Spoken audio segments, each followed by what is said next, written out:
discussion regarding the following capital maintenance fee issues, or actually there's 4 of them, so that would be Ben.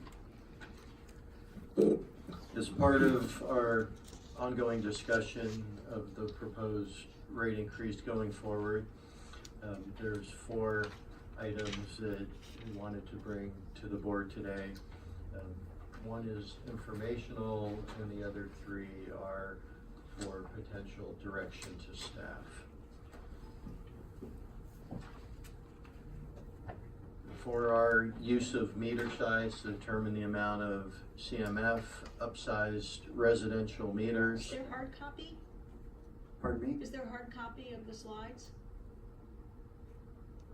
Don't know. Do we have No, a we copy? don't. Well, we can get you a copy if you'd like, Okay, following for this. future, could we please have them at public meetings? Thank you. We'll get you one, yes. The second one is upsized residential meters. The third is collection options for the CMF, and the fourth is a 4-year check-in period.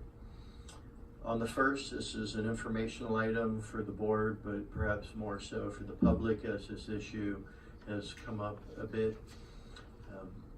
The use of meter size to apportion cost is a very accepted and standard industry approach. The meter size represents the potential demand on the system and not the actual use a customer may be using at a given time. The consideration of potential future demand is critical when investing in infrastructure designed to last 75, 100, or more years. We did take a look at a number of comparable water agencies in terms of the use of meter size, and we couldn't find one that doesn't use meter size in some way for a infrastructure related fee to apportion it. And they're listed here as the ones we looked at. Commercial and institutional private fire lines are not included in the new fee. Charlie, could I ask you to just shift? Thank you. Fire lines, as you know, are used only in the very rare event of interior fire, and thus they don't impact demand on the system nor associated infrastructure sizing. Similarly, for us and for all of these other agencies, they are not utilized in connection fee calculations for the same reasoning. Upsized residential meters. So the factors that determine meter size: water pressure, number of fixtures using the uniform plumbing code that's applied to the different fixtures, and of course sprinkler systems. Ultimately, the applicant requests the meter size. It's not defined or dictated by the district. The National Fire Protection Association fire sprinkler requirements were adopted by local fire jurisdictions for single-family residents and for new single-family residents and substantial remodels beginning in 1988, and then over subsequent years, different jurisdictions adopted the requirement. In 2010, the state developed a requirement similar to this, so since 2010, it's been a statewide requirement for all new and remodeled residents to put in fire sprinklers. The district has somewhere in the order of 3,400 services, single-family resident services, identified with fire sprinklers, about 6% of our residences. Staff is... Did you say it's only 6%? That's correct. Okay. I think we need to make that clear to the public. This came up last night at the Mill Valley session. It's come up here a number of times. I mean, obviously for the people who are in the 6%, it's a big deal. But I think it is important to be clear about that, because I apologize if you've made that number available before, but this is the first time it's really resonated with me. So I think that needs to be a bigger part of our public conversation about this. In following the interests of the board, responding to a number of public comments staff is bringing for consideration, a process to adjust the capital maintenance fee for residential services that have a meter upsize for non-consumption purposes. Essentially very similar to the approach on fire lines for commercial and institutional buildings. Flows something like the applicant would fill out an application worksheet requesting the change in the CMF. We would review fixture units to determine the minimum meter size without fire sprinkler demand. If the calculated minimum meter size was less than the current meter they have due to those non-consumption requirements, the CMF fee would be reduced 1 meter size under this proposal. Low pressure services or other cases where meters were upsized for non-consumption reasons, we couldn't come up with any, but just to have a catch-all, could similarly be reviewed for reductions in the CMF fee.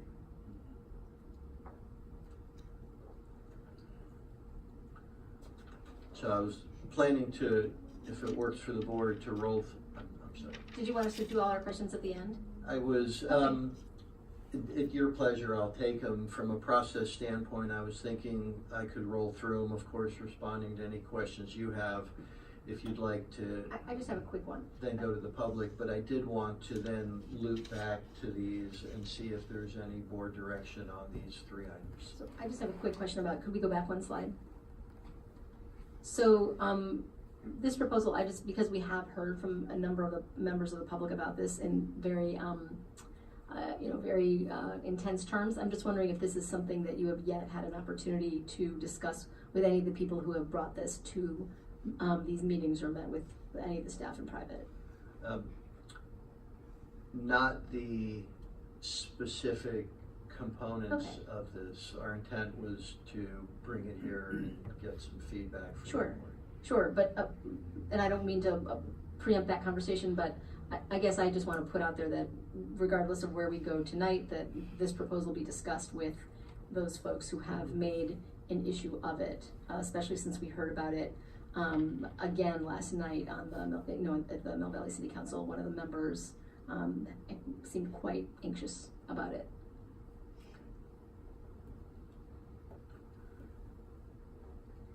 This item is in terms of collection of the CMF. We've defined 3 options. Presumably there could be others. The first is collection on the property tax, as we've been discussing.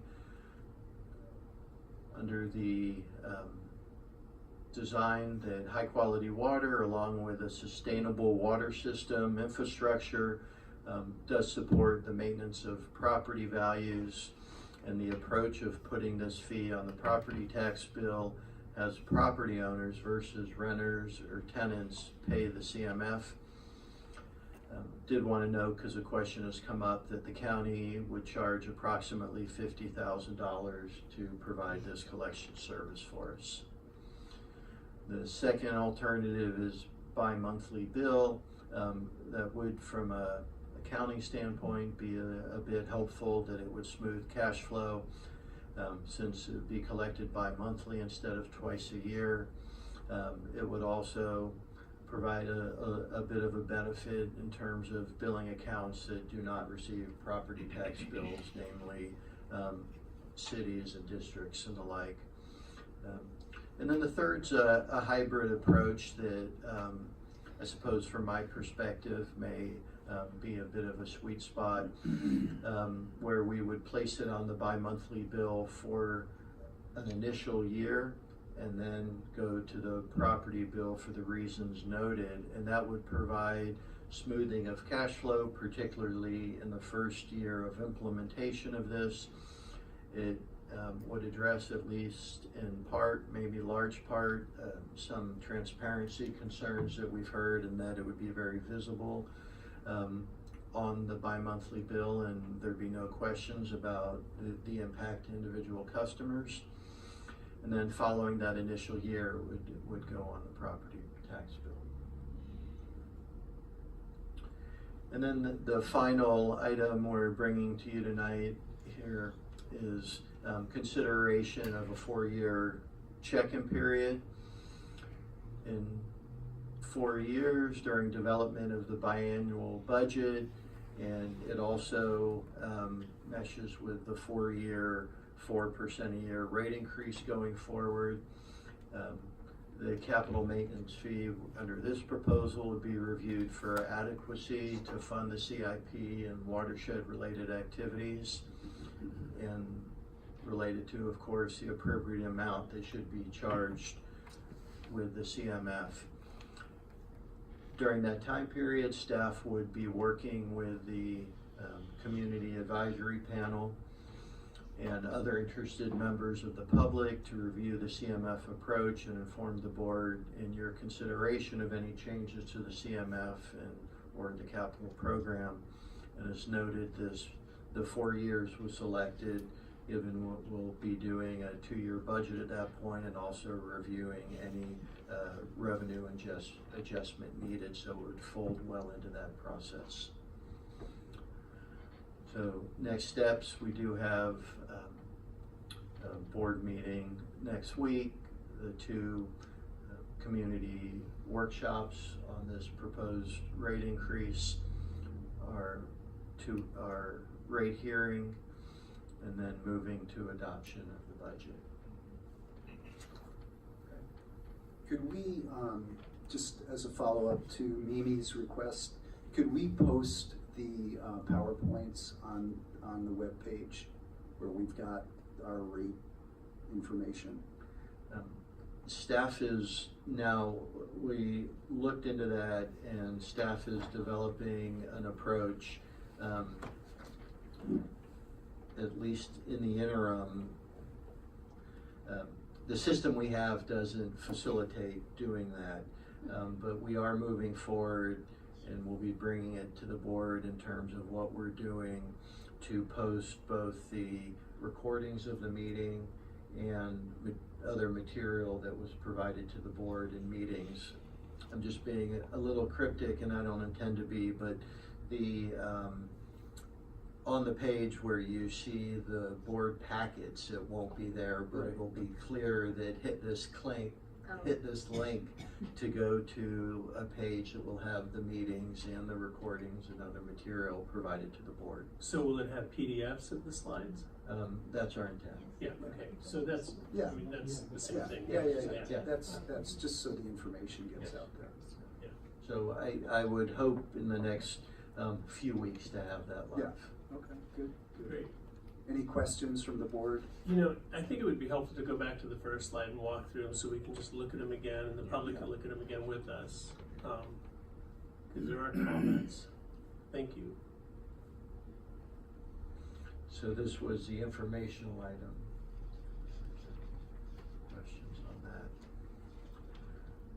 So to summarize, I think what you're proposing in response to the concerns of of a slice of the public about the use of a meter size, you're basically saying it makes sense for us to be using the meter size. It's a strong industry practice. It's used everywhere. But then you get to your next point. We're going to have a fix. We're going to provide a fix for people who are caught in this, who are not, who have a case to make that they're actually not using water, in the way that is anticipated by using the meter size as the, as the measure.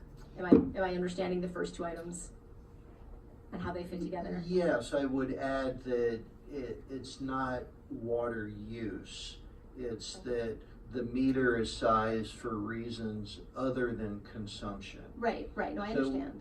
I'm just reflecting that I think we do want to be clear that we are not looking at water use for the reasons on the prior slide. Right. But we don't want to, for folks that have no choice but for a meter size for non-consumption reasons. Right. Okay. What have we decided about schools? Here, Mike, Jack, I'm sorry. What have we decided about schools? We had that discussion before. So schools, And I'm sure others similar, you know. right, schools will be charged similarly. They are certainly, like many commercial and institutional facilities, benefiting, I suppose, from not including the fire line in their charge. And you may recall there were some public discussions of much higher impacts to schools, and I believe some of that came from incorporating fire lines into that. So the schools certainly are now understanding and really appreciating that fire lines are not a component of that fee. We have worked with them and communicated to all of them via the county superintendent and others what the specific impacts will be on a district by district basis. And then you also mentioned maybe working with them because maybe some of their facilities, they could downsize some of the meters, so maybe modernizing their water lines or Absolutely, and it's not necessarily limited to just schools, of course, that the district is going to, as part of the rollout of this fee, be very clear with our customers that they should be looking for the opportunity to right-size their meter for their need. I was talking to one school business agent that had a very large meter for irrigation of their fields, and they will be looking at, can they go with a smaller meter and put a relatively low-cost controller on to irrigate portions of their field, not all at the same time, so that they'll be looking into that. Good. Good. Any other questions? Want to open it up for public comment? On each section, yeah. Okay. Roger, come on forward.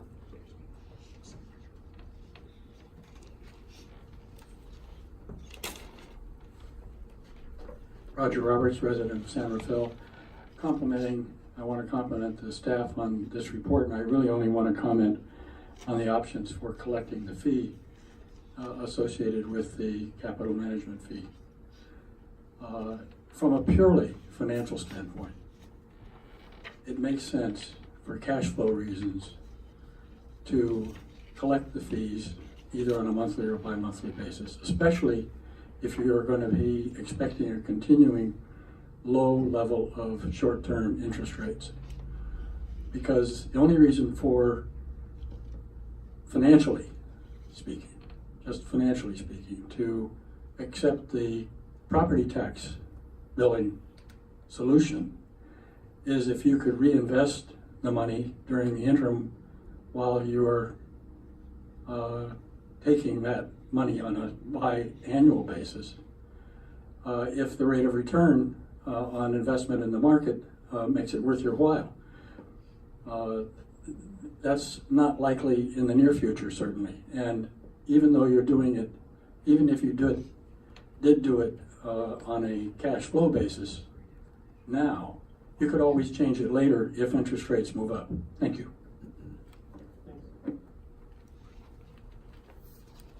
Any other public comments? Come on forward. I think I have a short amount of time, so I'm going to read through what I wrote. I think it addresses just a certain situation that I have that it seems like you're all considering, which is good. Okay, so this is the background of my situation. We just finished a major house renovation in Mill Valley that we've been working on for about 2 years. Midway through the renovation, after the fire sprinkler engineer had already given us an estimate that we had budgeted into our account, I was told by Tom Welsh of the fire department that we needed to upgrade our system to a 1.5-inch pipe. This was because our driveway, which is straight and wide, and gigantic trucks move up and down with ease, was just under the required 16 feet that we needed. It was like 14 feet, and we live on a cul-de-sac. Not only did this incur huge charges to upgrade the sprinkler system, but we now had to increase our water meter size and reconnect the main line on the street. I went to the water district to start the process. I was shocked beyond belief to learn the cost of upgrading our meter and reconnecting to the street, plus the paving fee would be at least about $24,000. This did not include any trenching to our house, no backflow preventer, no gray water system, and other items that needed to be addressed during this process. This cost was just for the water meter and bridging the short distance from our meter to the main line. That was $24,000. So I'm a little worried about right-sizing meters, so you should consider that when people change their meter size, it is very expensive, especially with that $16,000 check that you hand over to the department here. I was so distraught by these charges and couldn't fathom how anyone could require this of us like so suddenly. I asked Tom Welch how he thought citizens could afford this when I knew that the City of Mill Valley and all other organizations have budgets, but I guess there were no budgets when it came to my money. It really felt like extortion, especially the $16,000 deposit for the paving fee. Forward to this week, I now have a 1.5-inch meter, which I didn't want in the first place, which the city forced me to pay for, and I paid $24,000 to put this in. That's the minimum that I paid you guys. And now I have to look at a new capital maintenance fee of $817 per year, a 230% increase in my bi-monthly service charge as well. So here's a summary with the proposed rate increases, like how I feel. For capital maintenance, the new charge of $817 per year, we don't use more water than other households, and we don't place a higher demand continually on the system. Our new house adheres to all the latest building, planning, public utility codes, Cal Green requirements. We'll be using far less money than an older house with the same number of inhabitants in it. The only higher demand would be during an extremely unlikely fire event in our house when the sprinklers go off. I also wanted to just address counting the number of fixtures in the house as determining like who should be using more water. I think it should be based on the water that you use. For example, we have an extra bathroom in our house that I built for my aging parents when they come and move in with us. I don't think it should count that I have an extra shower for them that's going to be used, maybe 5 years from now. I think it should be the amount of water that we use now. For our bi-monthly service fee, I guess I don't understand what that is. Whenever I open up a water meter, there's like a pile of leaves on it. No one ever goes through there. I have another rental unit that I'm taking care of right now. I couldn't even open those hatches. So I don't understand why we're paying $130 bi-monthly service fee for people to check those meters. They look like they're never checked. And I don't understand why the bi-monthly fee would be higher if your outlet size is just a little bigger. What is that meter like more expensive to service with a bigger size connection? I don't think it is. Finally, better infrastructure. I feel like I just paid like $30,000 for all these connections to improve this infrastructure going all the way from my house down a lane to the meter to the street. So I feel like I should be subsidized. I paid so much money to connect to the city's unit, and now I feel like you're saying, oh, we need more, infrastructure. Well, I just paid for all that infrastructure. And finally, I just feel like it's a little bit deceptive on your brochure because a lot of construction projects and remodels are going to force you to upgrade to these new sprinkler systems or just upgrade your system. And also in the near future, when I talk to my insurance company, they're going to start requiring residences to have indoor fire sprinkler systems, or else they're not going to insure them in WUI zones. So these fees are going to affect everyone in the near future. And also just for everyone else, I mean, we're lucky enough, we did a big remodel project, we have a nice house, we're very fortunate, but even this small rate increase for water meters, like, make Marin generally just a less affordable place for people to live. Could I just say a couple things? I think the one slide where it describes having a carve out for people that put in meters for non-consumption purposes would maybe or probably apply in your case. It might apply. I'm afraid that when it got down to it and I came here and asked for that, for some reason we wouldn't qualify. Our house would be too big or we'd have too many bathrooms. I don't know. I feel like I just want to be clear on that point. The number of, Because they do use that for figuring out your meter. my understanding and what you said, that the meter upsize was driven by the design of your sprinklers. Mm-hmm. If that is in fact the case, and the size is not based on the number of fixtures, your CMF fee would be adjusted down to a 1-inch meter size, which would provide a significant reduction. I for you. still feel like it should be based on how much water you use and not the meter size. Because we really conserve a lot of water in our house. So why should we even be paying 1-inch meter size? Maybe we use a lot less than that. We've done so much to have like strict water requirements in our house with all our new fixtures. We have cisterns that collect water. I mean, why shouldn't it just be on how much water we use? Why should it be on meter size at all? That doesn't make sense to me. I have to say, I find what you're saying really compelling. I mean, so where I come from is, I think it makes sense for all the reasons Ben laid out to have this general rule. Mm-hmm. We now have a process for the exception to the rule. I wouldn't want to say you absolutely fall into the exception because we're just sitting here listening to you, but you know, Yeah. assuming that you did, then the question is what, I mean, I think it is worth discussing if you're going to carve out an exception for folks that are in, I'm sorry, I didn't get your name. Oh, my name's Leslie. I'm Okay. from Mill Valley. For folks that are in Leslie's situation, I'm not sure why water use would not be one of the factors. I can see why it wouldn't be the determinative factor, right? Because you're standing here saying, oh, well, we have these extra bathrooms, but we're not using them. But of course, you have them, so you could use them. Like maybe you'll decide to do an Airbnb or whatever. So, you know, we can't be the bathroom police. You understand that. So there's a reason for, that there's a rational basis for considering, I think we'll all agree. When we use more water, then Right. we pay more. But that's the question is why not, you know, when people come asking for this adjustment, why would that not be a reasonable one of several factors to consider, you know, A, and B, the other point, I mean, if she has, I mean, I think for people that are taking it upon themselves to be, for lack of a better term, to be super savers. I mean, if you're doing rain cisterns, if you put in low water appliances, I mean, all of that, it seems to me, should be incentivized, right? We should take it, again, I'm not saying it should be determinative, but to me, those are all factors that make sense to have in the mix if we're going to have this process for an exception.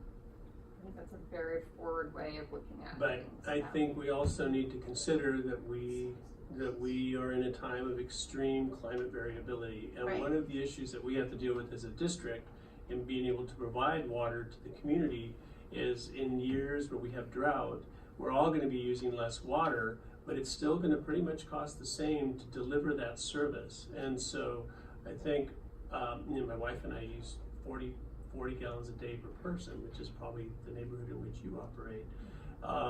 And if we start to just base income on the amount of water used, we're going to be in trouble as a district in terms of being able to provide the service because we won't have the income to do it. So we have to balance. I agree. Yeah, I agree. Yeah, no, I know. I'm just saying this out loud, you know, so I'm not disagreeing with you. And what I'm just saying is so sort of help us, you know, figure this out so that through the ups and downs of water supply, how do we maintain the maintenance and the work that we have to do as a community to protect our houses from fire, to, you know, to do all those things and to make it so that when you turn on your tap, you get water, you know, so. I think we're gonna have, when we get through this process, a lot of stories like this that are not exactly the same, but have equally compelling components to it. And what that tells me is that the carve-out that we have should have some flexibility. I think I'm hearing that in Cynthia's proposal as well. So that we have a carve-out that gives us a number of different characteristics to be able to measure against the sort of different compelling stories that we hear and see if we Can I can. mention one more thing? Oh, our sprinkler system was kind of special. We needed one where multiple sprinklers could go off at one time. That's actually why I was so surprised about the cost. I just thought it was a certain type of sprinkler. but I didn't know we had to have multiple ones go off, and that's why we had to upgrade to 1.5. It's like more than your average sprinkler system due to the fact we're in a cul-de-sac and our roads a little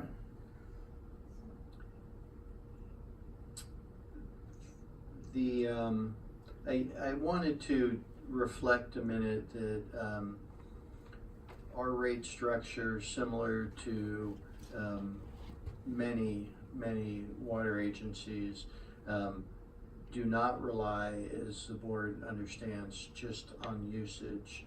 And there's many reasons for that, the drought included, but also that the cost to bring water to the customer, a dominating percent of that cost has little to nothing to do with how much water a customer utilizes. It's somewhere in the order of 80+% just goes into having the water available for when someone opens a tap, not dissimilar to having power available when you turn on the light. And we're all seeing in our power bills less and less of the money we pay to PG&E or whomever our provider is based on our power usage. And that really does reflect the nature of the fixed costs of providing the service. So I would understand the comments and the perspectives, and the challenge in part for the district and similar organizations is the approach of having a more balanced rate structure that's based on meter size to address fixed costs doesn't support water conservation, right? You drive water conservation by putting all of the rates on usage. That would likely result in a comparable increase on water usage rates. Well, Yeah. Go ahead, Jim. that argument you just made actually makes the case, and I'm not suggesting this, it makes the case for having no variation in the size of the meter. In other words, one fee for all meters regardless of your size. Because, as you say, the meter size, the trigger for that is that it suggests there's going to be more water use. But if the infrastructure costs are the infrastructure costs, then that shouldn't matter. Again, I'm not proposing that, but it's counter to the argument you're saying. It's a fair perspective. The size of the meter, there's costs when a decision is made absent fire sprinklers or pressure issues to select a size of a meter. There's a connection fee cost, there's fixed fee costs. So typically agencies do look at that and say that is the expected demand at some point, whether it's this resident or a future resident in that premise, to exert that level of demand on the system. And it does, as you can see, it's not a linear increase in the CMF fee, meaning a 2-inch meter can draw far more than 2 times the amount of water than a 1-inch meter. And the meter size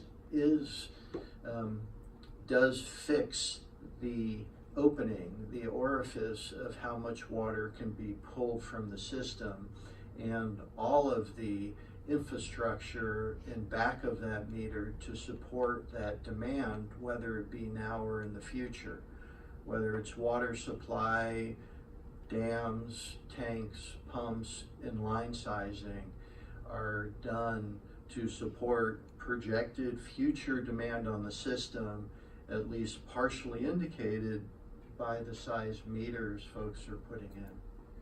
And I agree with that, and I would be the last to suggest we should have a flat, what we need is that balance, and I think the proposal you've made gets us a long part of the way there. So I'm supporting the idea of using meter size generally to address this issue. What I'm saying is that we have we're down the road towards trying to address some inequities that a flat, one size fits different meters, approach,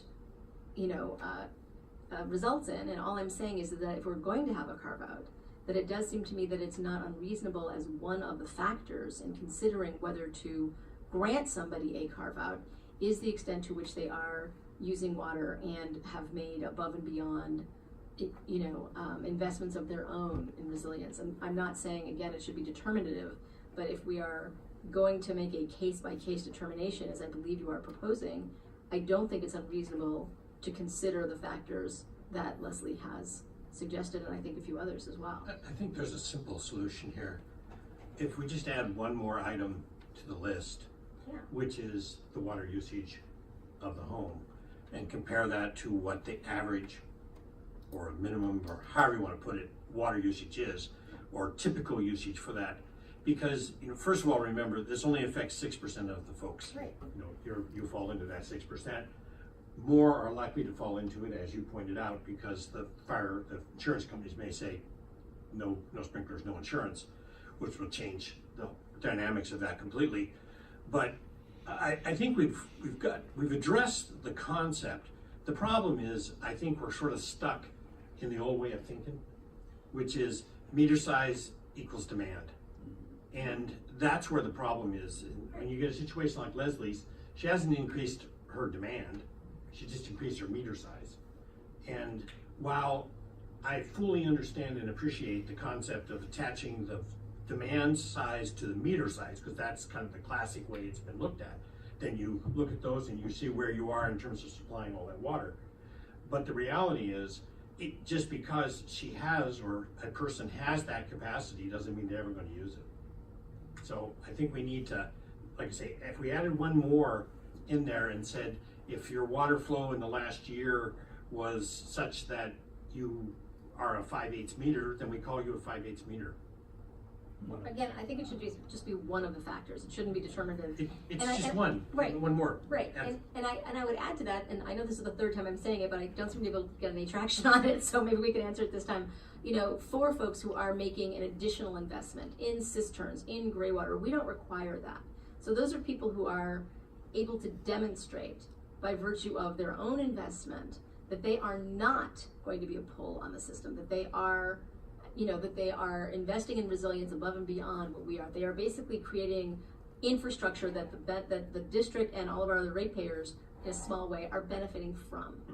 Be And it seems to careful, me that is something that should be a consideration, again, not determinative. Be careful, because you don't know the size of the house.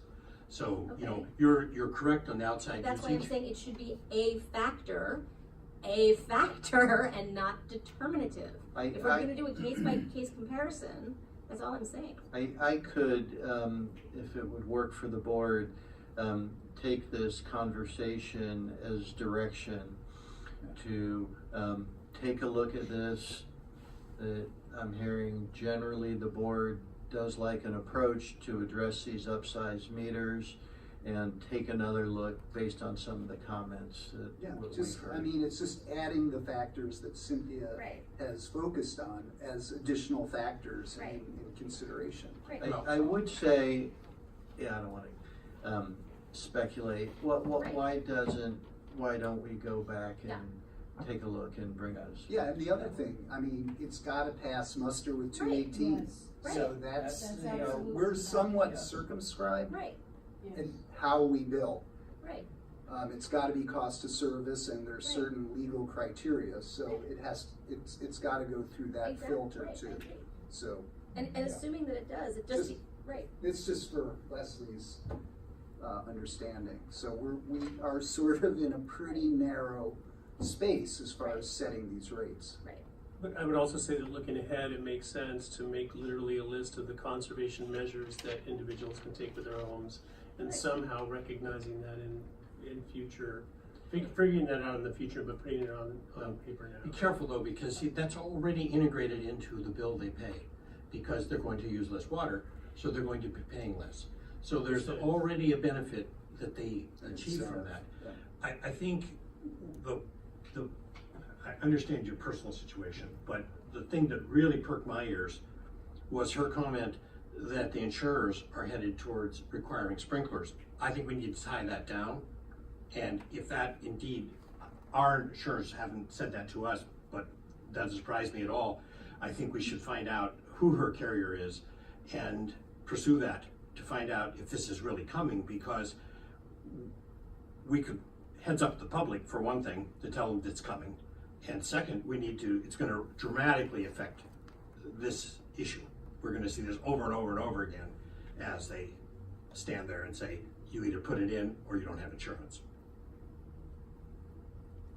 Yeah, and here's an engineering question. Why do you necessarily need a bigger service to push sprinklers? Because the fire marshal says you do. Basically, well, no, but there's a calculation. In our yacht club, I put in a backflow device. There was already a backflow device, but the fire marshal wanted a different, or the water district, I don't remember who it was, wanted a bigger, a different backflow device.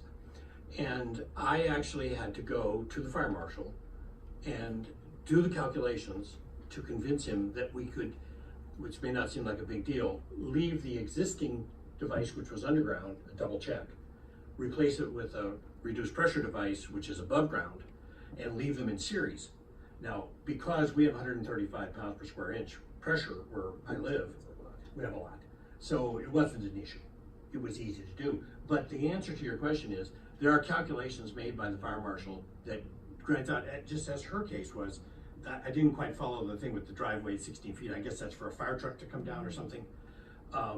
They're asking why a fire truck is only 8 feet wide, why it can't go down 14 feet, I don't know. But that's what you get is, these are non-negotiable with the fire marshal. Oh, I know that. I'm just not so sure they pass engineering muster. Well, I was satisfied. I mean, I gave him a series of engineering calcs and he checked them and returned them to me and said it's okay. So I mean, I hands-on participated in that.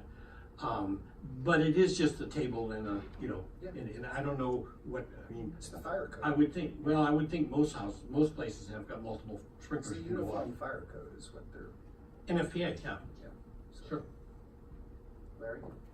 This is a really odd open time. Yeah. Um, It's always This open isn't- time this- for us. Just to be clear, this is not open time. This is an agendized item, so. Well, no, yeah, I meant it was open time for us to Yes. respond. That's what I meant. Did you move item 2 to the end? I noticed that you skipped item 2. Item 2 is on the consent calendar. It's a Oh, it's a consent consent item. Okay, So, all right, yeah. got it. Okay. I just think it's fantastic that you've had an employee serve that many years. It's admirable, really admirable. I should have asked. He's not here tonight. Okay. Yeah, That's why it's a consent calendar. Yeah, that's what I was concerned about. Like, is the poor guy standing, Yes. sitting? I want to go back to Laura though, because I want to make sure that we circle back. Leslie, I'm sorry. Sorry about that. That we circle back with you, and the office here in terms of your situation. Anyway, it's a good suggestion and we should look into it. Well, Just adding. it's even more complicated than we've talked about it. That's Yeah. one of the Yeah. issues. You see, the reason you paid $23,000, as I It recall. was, it's 16,000 for paving, and I know that's because of some standard paving that you need to put in. That was a real shocker for me, that 16,000. And then it was 7,000 for the meter upgrade, yeah. Yeah, and the reason you paid the $7,000 is that you're paying again for that capacity charge. Yeah. So you're paying for the increased facilities required to be able to meet the demand of an 1.5 meter, even if you never meet the demand of an 1.5 meter. So that's another issue that kind of needs to be kicked around here is, the problem is you may never use that water, but the next person may. And that's the tricky part we have to worry about is, it's now it's there, you have the ability to use it, not you, but the user has the ability, which makes this a little tricky. But I think we need to think about the capacity charge also on those upsized meters because, while if it's for capacity reasons, for demand reasons, it's totally justified. But if it's only for fire and occasional usage and hopefully never used, then I think it doesn't really make sense to me that there's gonna be capacity charge. It's a form of insurance. I mean, that ends up being a form of insurance, is what that is. Well, we're gonna find a lot of these and they're gonna all be different. I think we should Right. start with these kinds of situations, many of which we've already heard about, and get the variety that we see, and then try to design a carve-out that complies with 218 and captures as many of them as possible. Yeah, well, I think that the categorization, the non-consumption upgrade is a very good description. Yeah. You know, so I think that you guys hit it. So, yeah, I think if you feel directed on that one. Yeah. Can I just ask one more question about the bi-monthly service fee increase? Why is that higher for a meter that's upsized? Like, why is the bi-monthly service fee higher for a 1.5 meter? I don't understand that. Because it's up 225% from where we paid before we. Compared to a 5/8 or? So it was, yeah, it was $40 before, and it looks like it's $130 now for the. So are you going Yeah. from a 5/8 to Yeah, 1.5? I think it was a 5/8, I'm not sure, it might have been a little bit. Oh. Yeah, so I just didn't understand why the service fee would be more for a different type of meter, they look very similar to me. And the new one was new and improved, so probably a lot less service on your part. It's designed similar to the discussion that we've had with this capital maintenance fee. That it's our bill, we have a usage portion and a fixed fee portion. The fixed fee portion is based on meter size, not based on the value or cost of the meter itself, but based on the amount of water that meter can pull out of the system and all of the infrastructure that goes into supporting a larger meter than a smaller meter. Okay, I guess I have to figure out the difference between the capital maintenance fee and the bi-monthly service fee. It feels like I paid all this money to put in, it's bi-monthly service seems like you're coming and servicing it, but that's not correct. No, Okay, that's, all right. the service is for you having that meter That meter. to supply the water, not for us to come and service the meter. Uh-huh, And trust me, it does get read every 2 months or okay. thereabouts. Even though you may not be able to see through the weeds, they'll move them out of the way. Okay, do you want to comment? Yeah, sure, I'd love to. And one reason I came up early is because as I understood when you tore up our street, when the water main was replaced, the engineer came along, I think Andrew, and explained that that was the time if we wanted to replace our line, do it, because you're not going to get charged all these fees. And I don't know what you're doing in terms of letting residents know this, but That's interesting. this would be a really good thing to let people know way in advance before you tear up a street, and that they have an opportunity to save a lot of money and also bring fire safety in if they need to. So I wanted to mention that. And of course it turned off. On the basis of costs due to meter size, well, the staff did a great job, and clearly it's the standard, and there's no real reason to deviate from that standard. Marin is no different than any place else, though we like to think so sometimes. And I don't mean that as a snide. We come up here and we want to do things differently than elsewhere. And I think we should stick to the standard. It makes sense. The one thing I was disappointed in is item number 3, and I was hoping that there'd be some sort of projection as to what this would do to funds, to income, so that you can see if you're moving so many people to a lower rate, how is that going to affect the projections that you originally made? So it would be good to have that number. How much lower is your income going to be under that? The idea of doing that on the bi-monthly, I've been kind of agnostic myself. I understand the whole renters issue and all of that, and certainly feel for that issue, but I can see why it would make sense. So as the board, at the board's pleasure, obviously, either way is reasonable for all the reasons.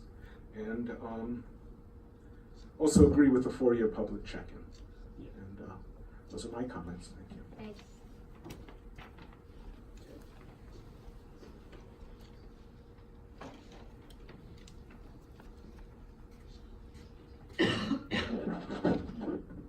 Mimi Willard from the Coalition of Sensible Taxpayers. I previously expressed at the last meeting concerns about proportionality regarding this proposed plan, and I asked you please not to mail a Prop 218 notice for a flawed plan saying you could change it later, but you went ahead and did this. Since then, Cost has engaged a top California water law expert who advises us to inform you that you can't go forward with the Prop 218 notice that you've sent out, nor can you change it in the ways proposed in the staff report today. You really need to start over and develop a plan that complies with Prop 218. Probably the only way to do this is to base any CMF entirely on water usage via a flat fee, not tiered, per gallon that's invoiced to all customers via the water bill. Here are 8 specific issues called out by our attorney. Number 1, a meter charge-based CMF requires voter approval regardless of whether it's collected on the tax bill or the water bill. You are conflating water service fees exempt from voter approval under Prop 218 with capacity charges defined by Government Code 66013, which I will get to in case it opens. Meter-based charges don't meet the proportionality requirement of Prop 218. 2, you've mailed a defective, which is to say unfair or not proportional, Prop 218 notice, and now you are changing the proposal to alleviate some public pushback, but it doesn't fix your legal problems. It makes them worse. You can't make any significant changes in the rate or rate structure without a new notice. This is something I brought up at the last meeting. 3, it's untrue that you have infinite flexibility after mailing a Prop 218 notice as long as you're just lowering the rates. Well, you can only do that if it's a proportional cut to a proportional plan. So like cutting a rate hike from 4% to 3% across the board, you can do that.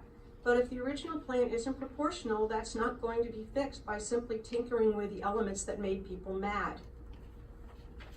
4, tonight's staff report contains suggestions that will aggravate disproportionality among payers by providing special concessions to some people. 3,400 of them. People with sprinklers attached to over 5/8 inch meters have no idea now what they will pay, what hoops they're going to have to jump through, whether they can meet the standard for a lower fee, as Leslie was asking about. So they don't know whether to protest. You provided no reasonable basis, no calculation, no numbers for adjusting some folks' fees and not others. Should 1-inch sprinkler people be charged 3/4 inch despite maybe needing 1 inch for irrigation? And how is any of that fair for 1-inch meter people who don't have sprinklers but use minimal amounts of water? 5, the California Constitution ensures us a right to vote on fees, which is to say to file a protest. That's the only vote we get. Ratepayers can't cast an informed vote if they don't know what they will pay and whether it's fair versus what other people will pay after you're done negotiating with them. That's why you can't play let's maybe make a deal after mailing official notices. 6, disclosure to renters here is entirely deficient. They are potentially sandbagged. They were told in public meetings and the Prop 218 notice implicitly that they won't get a CMF bill. Now they may be billed without proper notice. This is not mentioned on page 1 of the current agenda. The staff report cryptically suggests, quote, accounts that do not receive a property tax bill will be invoiced. I assume that's going to include renters. You can't charge renters via the water bill if they weren't notified via the Prop 218 notice, and if instead you just exempt them from a water bill charge, that's not legally proportional. 7, disclosure to 5-inch meter customers is also deficient. You failed to disclose potentially widespread forced meter upgrades related to fire code, building code, insurance, and WUI. 8th and finally, meter-based capacity charges are strictly defined and regulated by law. That requires tracking of the revenues and expenses, a separate account, and an annual report on capacity improvements funded by them. That's in the code that I handed to Mary Casey. You aren't doing this so far, at least so far as we can tell, and have disclosed no plans to do so. The lack of a restricted account is also a source of concern that has come up at public meetings. So Paul Primo presented you with the best possible alternative, one that isn't a lightning rod for public outrage and complies with the law. He plowed ahead and mailed a defective Prop 218 notice and now persists in publicly asserting that the Paul Primo plan is illegal. The only thing that's not legal about Paul's plan is if you switch to it now that you've already mailed the Prop 218 notices and don't mail a different one. So the situation is clear. You must start over. The public is against you. The city councils don't like it. The IJ is against you. The law is against you. The only thing that's not clear is why you refuse to do something different. So please, stop wasting our time and money on a bad plan that's wildly unpopular and unnecessarily ensnared in self-created legal complications. Start over to develop a plan that has broad community support, complies with the law, and provides an appropriate revenue stream to ensure ongoing delivery of clean, reliable water. I'm not familiar with 66013, so. I think I have a second copy of it here if I dig around a little. Mary, do you have any knowledge or? Yes, those are the development statutes.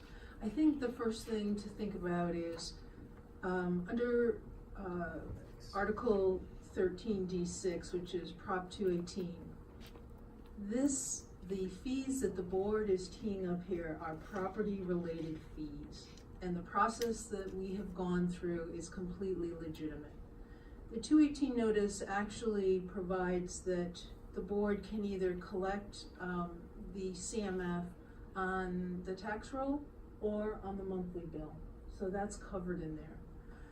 A lot of people assert that they know a lot about 218, and I can tell you it is a very complicated, nuanced area of the law. We get a lot of support from outside lawyers ourselves, even though, I mean, I'm a municipal lawyer, and I'm not comfortable going it alone. That's how complicated it is. And I can assure you that what we're doing here is legitimate. And just another step behind this is the cost of service analysis that we did. Yes. So, you know, what I'm hearing from cost, at least, is a preference that our billing be more heavily weighted towards consumption rather than meter size. Our cost of service analysis has evaluated the CMF based on meter size. To change gears now would require, everything would have to change. The cost of service analysis would change, the 218 notice would change, and there is not a rational basis for doing it because this is an accepted process and method for calculating fees in California and across the nation, really. And, you know, the other thing I'm not that certain about Paul Primo's suggestion is whether you can legally levy a tariff across the board. I mean, our tiers are not arbitrarily set. There is a cost of service analysis just to set the tiers. Right. So Paul's plan is, you know, there's definitely an attraction because it's simple, but I don't think that passes 218. I don't think you can just add a levy on a per gallon or per CCF basis to set your tiers. So, I mean, we went through this with the cost of service analysis, Right. Of actually analyzing how those tiers are set. So there actually is backup to that. So I don't know. There's two backups. There's the cost of service analysis from 2017, and then we have the supplemental analysis from this year. So there are two documents taken together that serve as the cost of service analysis for the rates.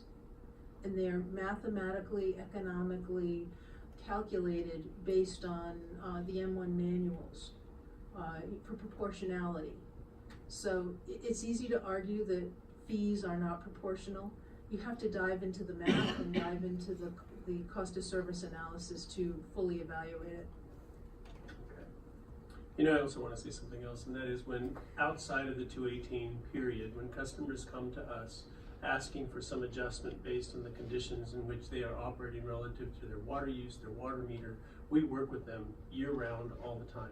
When people have leaks, we go in and make adjustments with them. So we're, I would argue that we are not doing something special here when it comes to making adjustments to 218. We're doing something that we would do any time of the year in any 4-year period.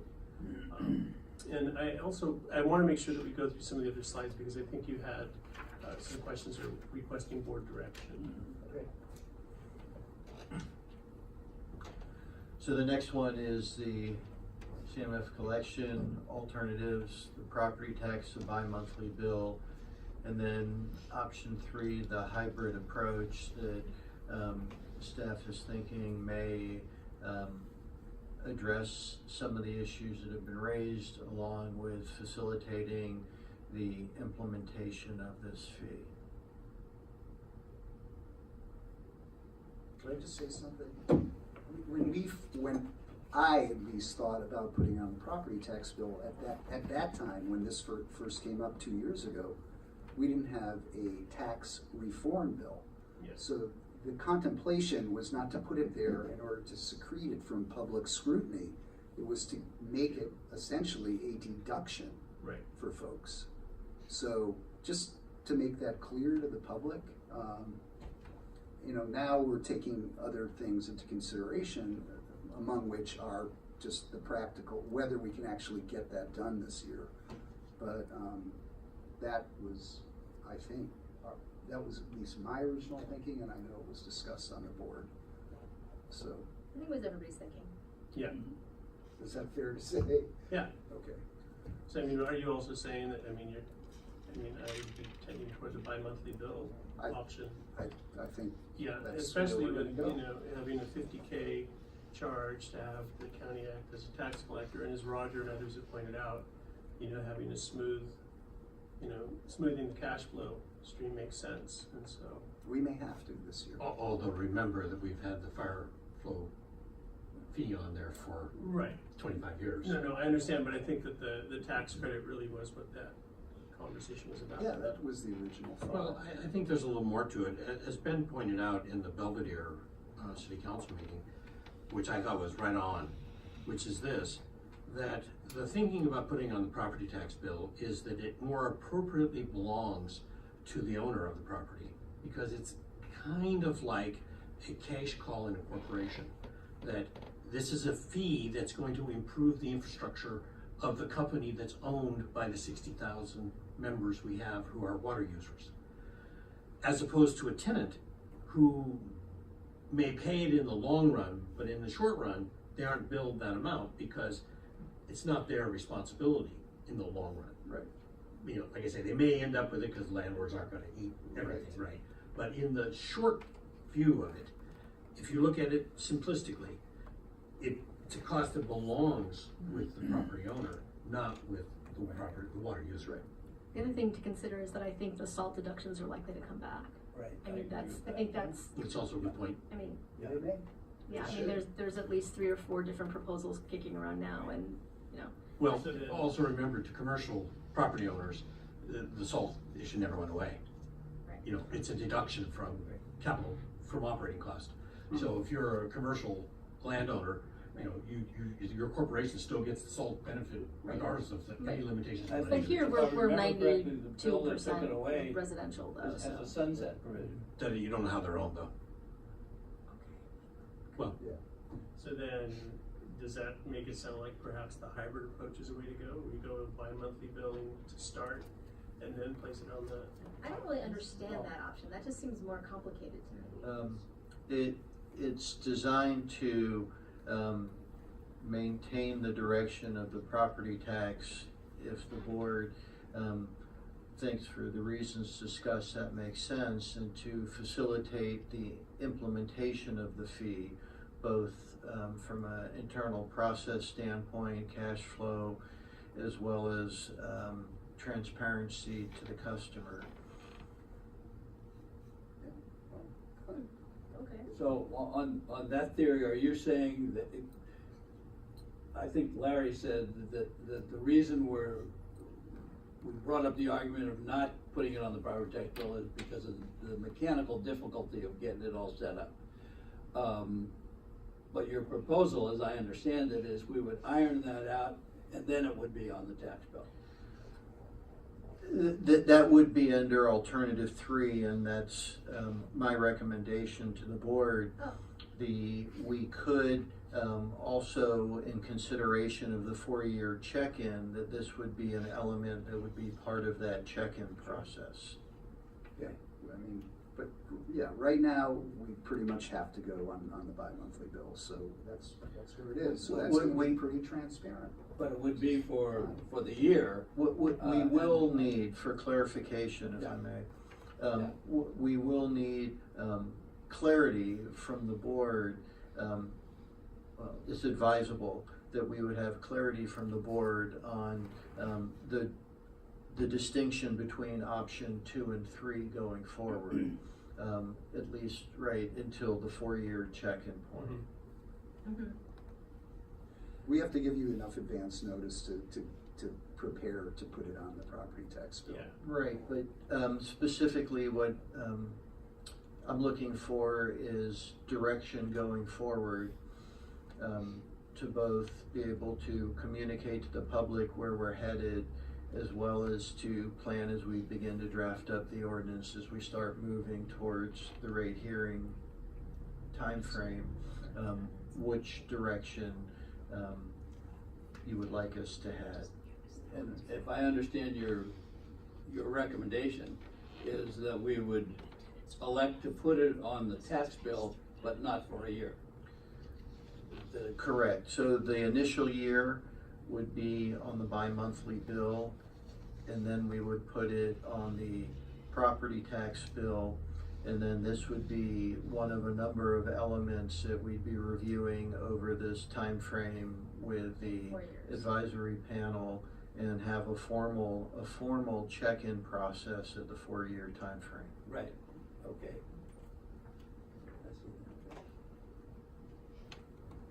Okay. Do you have any comments? No, is this the last slide? Sorry. So we will take this as direction from the board to firm up alternative 3. We may be coming back in the near term to get formality on that decision, so we could put that behind us as we grapple with some other of the outstanding issues going forward as time is getting short on us. You know, I think the one thing that this makes me also think about is that on our website, I think we need to have a standing sort of FAQ section on 218, so that it doesn't just come up. So it doesn't just come up when we're doing 218. I think it's a really good idea. I think Yeah, it's and confusing to us, and we've been through this a bunch of times, Yeah. so I think the public is even more confused. and I also think that the questions that are asked by the public obviously are informing in terms of creating better understanding and clarity. So I really hope that we do that, and that'll help. With some discussion of the COSA, that we're Right. not, we're not just picking numbers out of the air, so. Is the COSA, I mean, that's a public document. I believe that's on the website. It is And posted it is on on the the web. website. Is Yeah. it easily findable? Sometimes I find it's hard to find these larger things. I believe we do have on our main page a pretty clear link that takes you to a number of documents and FAQs and other items associated with the proposed rate increase. And along those lines, I feel like I heard, not to David another time, and this may be Ben, so I apologize if this is too much of a generalization, but is part of the reason that we are moving, my understanding is that part of the reason that the staff is recommending that we move towards collection of funds that go more directly to capital is that tier 1 under the cost of service study was indicating that tier 1 was not fully covering its cost of service. Is that incorrect? In the past? That is incorrect. Okay, I'm just asking. But it begs the question, I think, and maybe I'm jumping ahead of some of the other issues that the board needs to consider, which is phasing in, Right. you know, and overall financial strategy, including whether, you know, issuing bonds is something we want to consider too, which is not on tonight's agenda, but it's Right. something we need to kind of go through at some point before we make any decisions. But I mean, I can imagine an FAQ sheet on 218 Yeah. could have links to things like our 10-year capital improvement plan. You know, so that Yes. people can see what the plan is, and maybe even think, you know, we can talk about this, but also just the details to give people a picture looking backwards a little ways and forwards, so that we create better context for what we have been doing. Yeah. Right. Yeah. And then the final item that we had talked about is a 4-year check-in process, as noted, where we would work with the advisory panel and other interested members of the public, and they would bring their thoughts to the board in a formal manner to assist in that time frame on the CMF, the amount, the CIP, also be providing a measure of citizen oversight per se in terms of the expenditures of the this capital maintenance fee. And the 4-year time period is designed, as I noted, to mesh with the operating budget and any revenue adjustment. So on that item, does the board support staff starting to put formality to that? Yes. It's a good idea. I have a question for Mary, which is how long is our COSA good for? I mean, at the end, if we're gonna check in 4 years, maybe we need to do a COSA in 4 years. Well, I believe the current COSA runs rates out for 5 years. I could be wrong about that, but I think that's what it does. So we may need to do another one before this 4-year time frame elapses, correct? Yes. Okay, well, at that point, we can, we could look at some other strategies too. So 5 years would be right about in the middle of this, I think, so. Yeah. So, based on the discussion, staff will be bringing back items, item 2 for refinement based on some discussions that we've heard, or at least some considerations of that, as well as some specifics on the collection, so we get, tonight is direction. We may, in consultation, want more defined board decision on that going forward. And on item 4, we may have enough to proceed from the direction we've heard from the board. Without hard copy, we can't tell which are 2 and 4? Somebody explain this. 2 is, She has a hard copy of the. oh, it's on the Yes. staff report. Oh, okay, sorry, I apologize. That was 2 in the slides. Do you have a comment? Come on forward. Yeah. I just, Priscilla Bull, I just wanted to make sure that I heard Larry Minicut's comment about what giving these people exceptions, what that's gonna cost the district. And I hadn't heard that being something that you all said, yeah, we wanna know that. Cause I kept wondering, well, Well, of course we want to know that. Yeah. okay, well, it's not, have you done some calculation, or can you?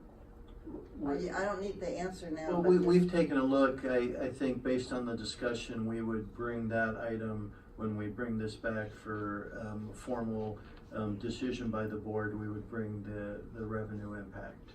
I would hope the public would get a chance to look at it ahead of time.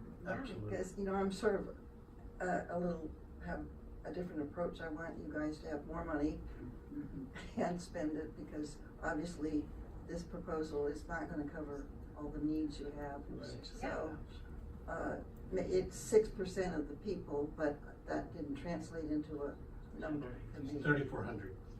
It's in the Yeah, well, 3,400 of them. It's translated into a number, meaning dollars. Dollars. Yeah. Dollars. well, It's something like $500,000. yeah, it's slightly under that, but it is in that ballpark. And that's if it went to every single person. We're not talking about doing that. I think we're talking again about a Yeah. process Right. by which decisions would be made, Yeah. right? Nobody, Right. I'm stressed that we keep having the same conversation and coming to a different place. No. It is not, these are intended to be carve-outs on a case by I case. understand that, but Okay. that is also a very burdensome thing for people I to do. agree. Sure. It's an attempt to be equitable. And and there- burdensome for the district It staff is. too. It absolutely is. It is an attempt, and So I we'll just see how wanted it to know goes. what kind of money we're talking about. Yeah. Yes. And the other point, Priscilla, that you make is this, there's no backing up. So Right. once you give the Right. consideration, there's no way to collect Yeah. what would have been collected. Right. So, you Yeah, know, and I think it's a little more across the board than you're giving it credit for. That is entirely a matter of how we decide to set Yeah. it up. Of course, as it was proposed on the slide though, it Yes. said that you would be given a one size down.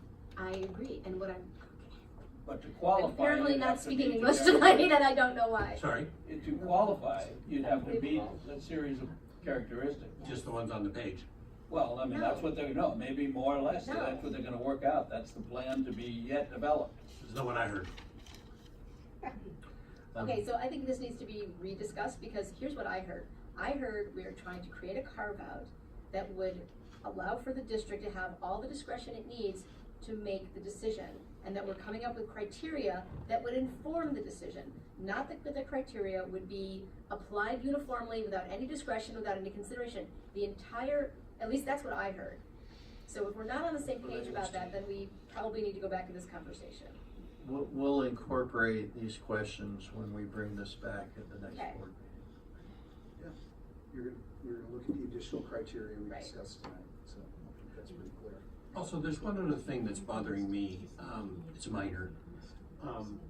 Stephanie, we need to get these other meetings onto our calendar, okay? Because, you know, like, there's a meeting on the 25th of April, yes? As I understand it, workshop, is not on our, I can't find it anyway, I can't find it on the webpage.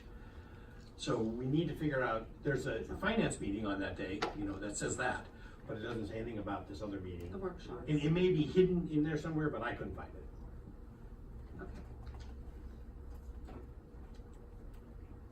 Okay, it's 9 o'clock. Any more questions or discussions on this item 5? The 4 subparts. You want to say something? Okay. Okay, so Paul's been patiently we've waiting. got, We've got one more. we've got 2 more matters. Okay, sorry. We have a vacancy engineering technician.